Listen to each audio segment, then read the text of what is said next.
So the raw truth is that it's a numbers game. Mm. But let me show you, let me educate you a bit more on what and how that looks like. So a pretty safe bet is if you have 10 leads, usually 1 out of 10 is a really good opportunity for a client. It's not a guaranteed client. It's a good opportunity for a client. And what needs to happen so that a client is ready to buy? A few things need to happen, right? This is Get Unstuck Podcast, a podcast for entrepreneurs who prioritize their life first, business second. I'm Mutita Panmuk, your host, who dedicates my life to designing and building a business that supports lifestyle. We will learn together from entrepreneurs around the world how they overcome their life challenges, their business obstacles, and yet still get unstuck from the hamster wheel of burying themselves into their business. Because time is the number one commodity in the world that you cannot get back once it's gone. So let's shorten the learning curve and see how can we prioritize better. Let's get unstuck. One. Hi, Get Unstuck Nation. Our guest today, Maxwell Nee is the Chief Revenue Officer of ScoreApp, a quiz marketing platform that have more than 6,300 paying clients. And of course, when we live this episode, it will be more. He is multi-award winning entrepreneur and that features in many media that you may have seen him already. So, today we are going to talk about lead generation and also sales. And not only that though, personalized marketing. This is something that very interested and not many people talk about that. And of course, ScoreApp. Have you ever heard about it? If not, you're going to learn more about it today. We have been using ScoreApp for our clients for a really long time. So if you want to learn more and know more about lead generation and personalized marketing, this episode is for you. Without further ado, please welcome Maxwell to Get Unstuck Podcast. Hi, Max. How are you doing? Hi, thank you so much for having me. Yeah. So I'm very excited because we're going to talk about something that's very important to any business because it's like a bloodline that you cannot live without at all. Yeah, 100%. Lead generation, I don't think it's talked about enough. And, I think a lot of businesses focus on a lot of things that's not necessarily moving the needle, but lead generation always does. So before we get to there, how did you start your entrepreneurial journey though? That's a good question. So I wish I had a better story, but the honest truth is I worked in corporate banking in Australia and had a really good career and, was really well paid. And then one day it just all caught up with me and then I totally burnt out. So I just realized, wow, I'm really unhappy working for someone else and I need to leave like now. So I, basically quit with no exit plan, no strategy, but I just really needed time for my brain to rest. I tried a few part-time jobs, just to sort of get by as I was going through like a reset and recovery period. And then eventually found, I started an online digital marketing agency, so I bought a course to help me start a digital marketing agency that then evolved into a business coaching business where we were selling online courses. And then, have moved to entrepreneurship plus some investing ever since. I just want to know, is it feeling different when you wear different hats, when you are really owning a business or investing in other businesses? Yeah, that's a really good question. So, when you start a business, the mindset is typically what could go right. You have to be almost like an ultra optimist to be willing to start a business, because if you look at it on paper, it's hard. They fail 99% of the time, over a 10-year period. So it's much better, smarter, and safer to just get a job and to focus on getting a high paying job if you want safety. But to be an investor, you've got to think the opposite. So entrepreneurs are ultra optimistic. And the best investors are usually ultra pessimistic. So they're really good at seeing and thinking, and the lens that they put on things is what could go wrong. Because once you've put money into an investment and you've lost it because it's gone wrong, that happens 99% of the time. So you have to be good at thinking, right, what could go wrong to try to catch that 1% of the time that everything's in the right place. Is one of the question when you're going to invest in any business, how they generate the leads? Yeah, that's that's the only question I care about, to be honest. A lot of people, they have a business idea and they have concepts and they have, I want to do this, I want to make this difference in the world, and I want to build this product. And that's usually a red flag for me as an investor, because if someone's too product focused and they have they've got one eye on like they've got two eyes on product instead of having one eye on product and one eye on how to go to market, then that's usually a red flag. Oh, so why lead generation should be number one priority or number one thing that investor care about it? Yeah, so if you think about the journey, right? So a lead is someone interested in what you have to buy. Every business in essence is selling something, and the more of those you have, that'll naturally just go down the chain, like a waterfall to clients, and the client turns into cash, right? So there's 0% of the businesses on the planet that have positive cash flow, because you can't, right? So if you can fix that top number of leads, if that top number of leads can be big enough, then everything else takes care of itself. So what would be the ideal of having the lead flowing in for business in general? It depends on the business. Some businesses only need one client. I'm in this other business, which is a fintech business. I'll give you two examples. There's one business I'm in, which is a fintech business, and we're building payment solutions for institutions. For one of them, it's a $26 billion company. Publicly listed in America. So we only need one client for that, and there was a lot of focus and effort getting into that high impact, high touch single client. But then you have another example, which is like ScoreApp, where ScoreApp's also a technology business, but they, we're servicing almost like 6,500 clients around the world right now, and we have about 100 to 150 people register for a free account every single day. So thousands and thousands of people finding out about us every month, plus actually paying to use us every single day.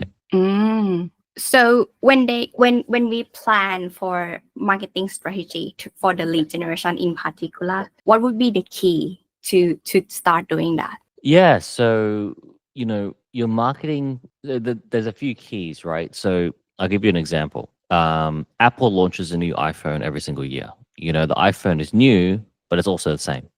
It's also almost exactly the same, just a few upgrades, same size, same, sometimes even the same charger for 10 years, right? And when Apple does that, you'll notice that even though the product is essentially the same, every single year, the Apple launch in September, which is the same time every year, it has a different marketing campaign. Like the one year might focus a lot on the camera. The next one, when the touch screen came out, when the fingerprint scanner came out, it focused a lot on the fingerprint scanner. So every business, from Apple all the way to small businesses, needs to focus on new and refreshed marketing campaigns that still sell the same product, but give like a refreshed hook and appeal to the same product. And when you find what works, then you want to just keep improving what works. You don't want to start from scratch every single year, right? So what I would say to any business is, okay, you just want to start with a marketing campaign, and maybe it works really well, maybe it works so well. If you were to use ScoreApp, we have AI to help you write your first marketing campaign. So it'll ask you questions, it'll put you through a scorecard to work out what's the best thing, who's your target audience, what are they looking for, what can you help them with, and then it'll personalize a marketing campaign for you. Like the whole marketing campaign? Yeah, it'll write the whole scorecard for you. So the scorecard is essentially a marketing campaign, and it'll write it all for you. So it'll do like 6 to 7 hours of writing for you. Oh, so what is it that included within that? Yeah, ultimately, a really, really good marketing campaign does a few things. The first thing it does is that it solves problems, right? So the problem that Apple solve is to have a phone that can do everything you want it to do, right? That's the ultimate problem. But then they also go underneath your skin a little bit to identify needs and wants that you didn't know that you had, right? So an example might be, Apple might release a phone that has it charges a whole phone in 20 minutes, right? Now, before Apple released that, yeah, we sort of knew we wanted that, but we wouldn't. If you were to ask me that question, I would never write that down on a piece of paper as an answer. But then Apple shows it to us, and it digs it out from underneath our desires, and then all of a sudden, bang! I can't live without that. So a really good marketing campaign reveals, oh, Mutita, what you actually can't live without, that you hadn't materialized into words yet. Thinking about that, that is like answer to the whole market, right? What is market wants? That is like the solution to the market. What about for each customer or potential clients that enter to our ecosystem? How can we start personalize that? Yeah, so that personalizing is a really, really good word to focus on. So I'll give you an example. If I was to log on to Amazon.com and you were to log on to Amazon.com right now, we would see completely different pages, right? Because it's going to show what you like, it's going to show what I like. And the question is, how did they get to that point, right? Well, Amazon has been collecting data on my personal preferences for purchasing things for a long time, and yours as well. So Amazon's one of the most valuable companies on the planet. And the question is, how can you do that for your clients as a small business, right? Like, how can you collect that same amount of data to segment and really, really focus and laser in and specialize on what's personal to them? So ScoreApp does that. ScoreApp helps you to ask your clients questions in a fun, engaging way that's they want to engage with it, and that they'll give you the answers that you're looking for as to what their personal preferences are. So you'll have not just a whole bunch of people that are on your email list. You will know if you ask them, what age they are, where do they live, what's their budget, when are they looking to solve the problem that you can help them solve, 3 months, 6 months, 9 months, and what type of solution would they be looking for? Would they be looking for a solution where, Mutita, you charge them a lot of money, but you do it all for them? Or would they be looking for a mid-range solution where you charge them half the amount of money and you do it with them? Or would they be looking for a low-cost solution where you charge them a low amount, but they do it themselves? So they basically just buy the information from you. So all those things help you to personalize your business and customer journey experience for every customer. Thinking about that, so right now we are knowing more about who enter into our journey already, but how potential clients convert from leads to clients then? How people buy? How clients convert from leads to clients. So the raw truth is that it's a numbers game. But let me show you, let me educate you a bit more on what and how that looks like. So a pretty safe bet is if you have 10 leads, usually 1 out of 10 is a really good opportunity for a client. It's not a guaranteed client, it's a good opportunity for a client. And what needs to happen so that a client is ready to buy? A few things need to happen, right? They need to emotionally want what you have. So that could be something that's totally intangible. So for example, if you're selling business coaching, maybe the life that they imagine when they have a successful business is like living on a yacht or flying the world first class. So that's like the emotion. That's the sizzle. This I relate it to as like the sex factor. It's the hot passion, fiery, desire, right? And then you have the logic. So the logic is, okay, Mutita's a business coach. Does she have the credibility? Does she have the track record? Does she have testimonials? Like, can she actually deliver what she's offering me? Right. And then also, is the price right? Like, is the price something I can afford now, or should I wait till next year when I save a little bit more?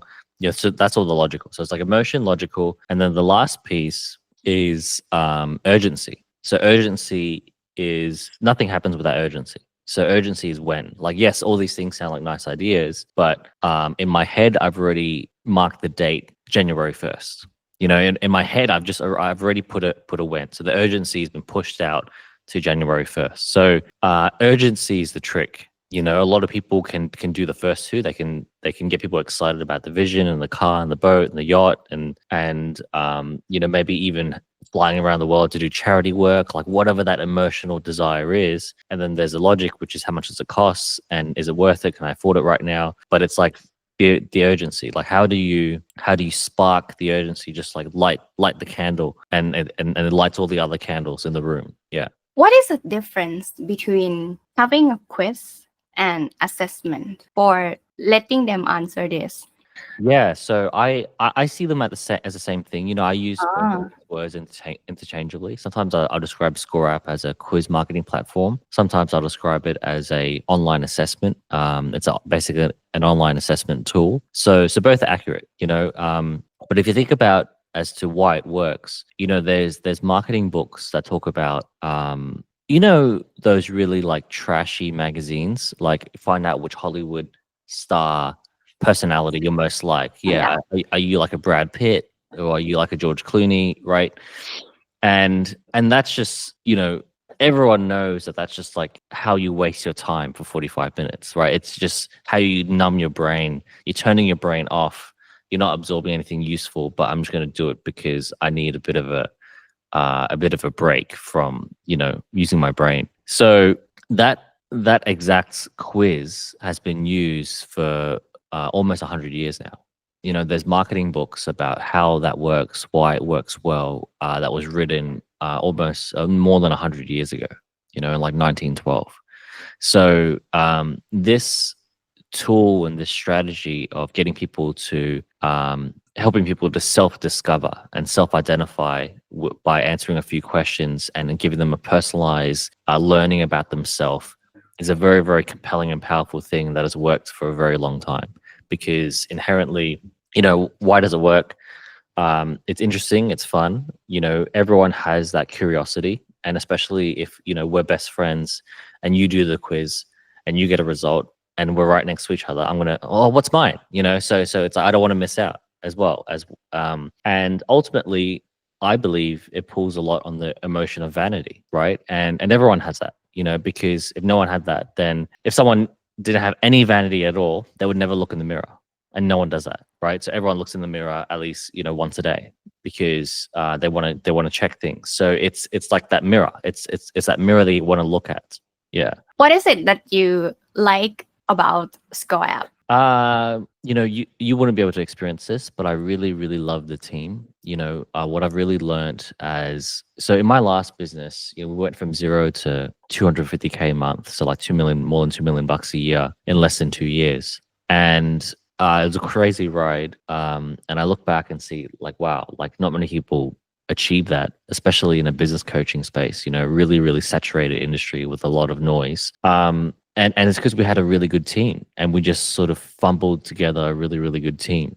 And, like having a team that can work well together, if you have 3 A players together, you're going to cause a miracle. If you have an A, B, and C, you're going to get a very frustrated A player. The B's going to be okay. And the C's basically going to get a free ride.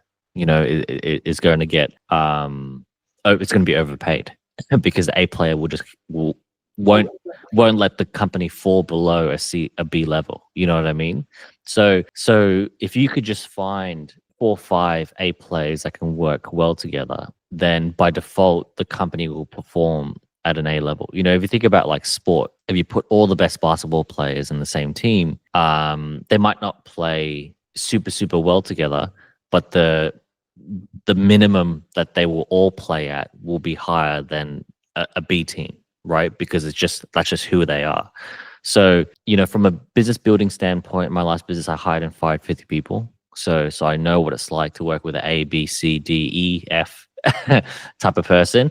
And I look for the same as investments as well, because if you put a good team into a business, into a bad business idea, it will outperform a bad team in a really good business idea because it's about the people. So I really love that ScoreApp is all A players. Like that, like to achieve what we've achieved is not possible unless ScoreApp is all A players.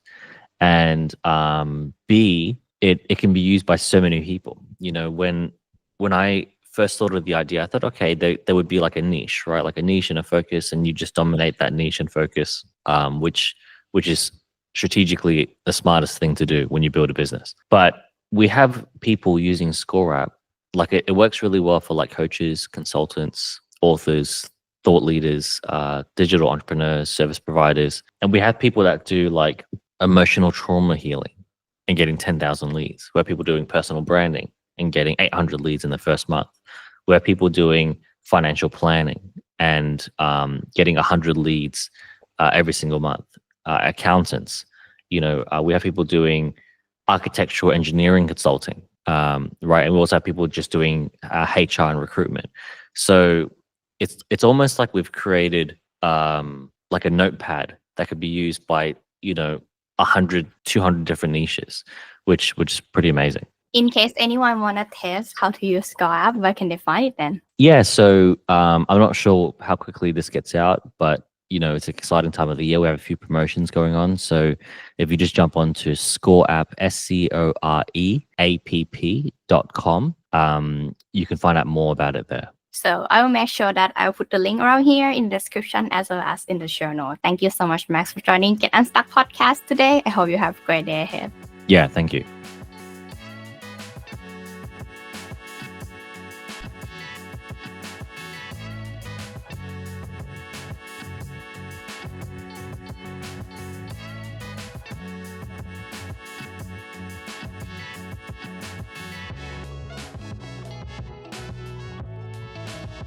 I hope this episode inspires you wherever you are in your entrepreneurial journey so that you can have your business that supports your lifestyle. Get a show note at getunstuckmethod.com/podcast. Review what we have learned together today and start implementing right now. See it by yourself. The result of your consistent action are worth it. You deserve the freedom to enjoy your life. Until the next episode, let's get unstuck.